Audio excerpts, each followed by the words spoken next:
کیا آپ نے کبھی ایسی سرزمین دیکھی ہے جہاں ہوا میں بھی ذکر الہی کی خوشبو ہو اور مٹی میں روحانیت رچی بسی ہو؟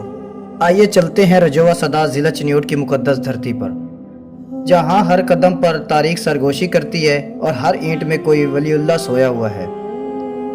یہاں قیام فرمایا حضرت پیر شاہ دولت نے، جو حضرت جلال الدین سرخ بخاری کے قریبی رشتہ دار اور تربیت یافتہ تھے۔ حضرت جلال الدین بخارا سے عرش شریف میں تشریف لائے اور روحانی مرکز قائم کیا۔ اس دور میں جو بھی ولی اللہ دین کی تبلیغ کے لیے آتا، پہلے ان کی خدمت میں حاضر ہوتا اور ہدایت لیتا کہ کہاں جانا ہے۔ اس سلسلے میں حضرت شاہ دولت کو 664 ہجری میں دریائے چناب کے کنارے چیلا کاٹنے اور دین پھیلانے بھیجا گیا۔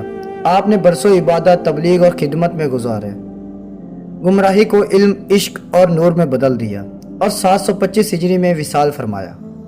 آپ کا مزار آج بھی روحانی سکون کا مرکز ہے، جس کی عمارت مغلیہ فن تعمیر، ملتان کے کاریگروں کے نیاب فریسکو آرٹ اور اندرون کی دیواروں پر شیشے کی باریک کاریگری سے چھوٹے چھوٹے شیشوں کے جڑے ہوئے خوبصورت موٹیوز کا شاندار نمونہ پیش کرتی ہے۔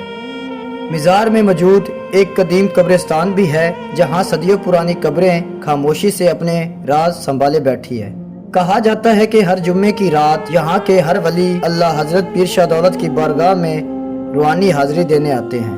یہ صرف ایک مزار نہیں، یہ رجوع سادات کی پہچان، سادات کی روحانی وراثت اور میرے گاؤں کی سب سے روشن کہانی ہے۔